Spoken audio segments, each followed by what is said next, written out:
If you're building out a gnome or a fairy garden, you're going to want to check out this garden decor piece. It's the Hello Sunshine gnome sunflower piece.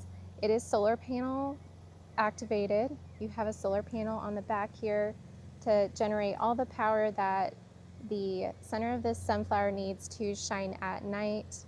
It is weatherproof, and so you can put it anywhere outside. It is really well made.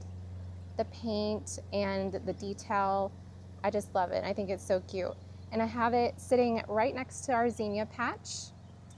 I have it down here so that I can get the most sun, but still be able to see it, and it illuminates the bottom of the patch, which is really nice. And because I am starting a little gnome and fairy garden for our toddler, I thought this would be a really cute little piece to try out.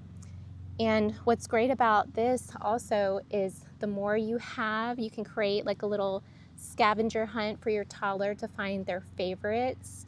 You can print out a little worksheet for them and make it an activity out in the garden outside. But it looks so good next to all of our zinnias. Just makes it a little bit more joyous, and it really pops in the garden with the yellow. This would be a great gift for any gardener or any parent who has a toddler that they want to do the gnome or fairy garden activity. Y'all check it out. Hopefully you like it as much as we have.